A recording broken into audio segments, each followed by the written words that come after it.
Though is 6:39. You know, when I was looking at the 90 degrees that you have forecasted for today, I was a little depressed, but fortunately it's not going to stay that way for the rest of the week, so now I'm happy again. Hey, just think about this. Go to the pool this afternoon and you'll be happy as a clam. And then tomorrow morning it'll be cool again. It'll be fall again. You can Pool have and fall, I don't know if the Yes. two go hand in hand. In Central Georgia, always. That's how it goes around here.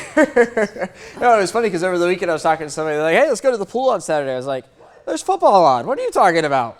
Yeah, but it was warm enough. You could have gone to the pool on Saturday. All right, looking live over the Georgia National Fairgrounds this morning. The sun, you got first light there off in the distance. Sunrise not until 7:25 this morning. We now have less than 12 hours of daylight each day until spring starts next year. 54 in Macon now, 56 in Byron, 58 in Warner Robins. I think all of these numbers could continue to fall a degree or two more because the sun is yet to come up, and we're going to be looking at that until the sun comes up. 61 in Unadilla, 62 in McRae, and 64 in Vidalia this morning.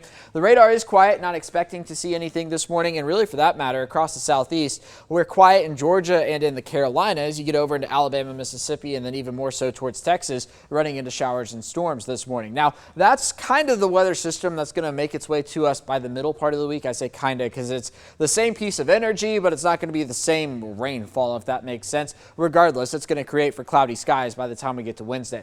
But by the noon hour, mid-80s across central Georgia. Could see a couple sprinkles over near the Alabama state line today. Otherwise dry in central Georgia. More cloud cover tomorrow morning, and that's going to keep us in the mid-60s as opposed to getting into the 50s like we are this morning. Also looking for maybe a storm or two tomorrow afternoon, mainly south of Interstate 16. Then we get to Wednesday. That piece of energy arrives. We're going to have cloud cover over the area in the morning. That's going to keep temperatures close to 70. Also going to make for a few showers for Wednesday morning. That will last into the late morning, early afternoon hours. On and off rain through the day on Wednesday before we begin to dry out Wednesday night.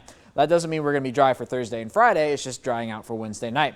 And we could use the rainfall in central Georgia, no doubt about it. It picked up less than an inch so far this month, over half of which came on September 14th there. So here we are today on September 25th, about to round out the month.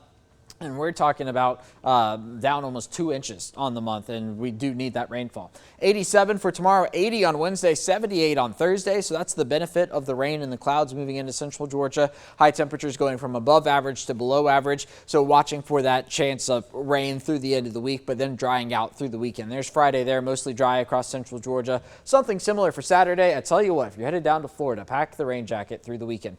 Keeping an eye on the tropics as well. A 10% chance of development over the next 7 days. With that area disturbed weather in the Gulf of Mexico, not too concerned about it. Out in the Atlantic, another 80% chance of development over the next 7 days. And of course, watching Philippe. But all of that to say, we're not watching anything in the tropics that poses any threat to land. So there's your 7-day forecast. The best chance of rain is on Wednesday, 78 on Thursday. Then a pretty nice weekend as fall begins, or not fall, excuse me, October begins on Sunday.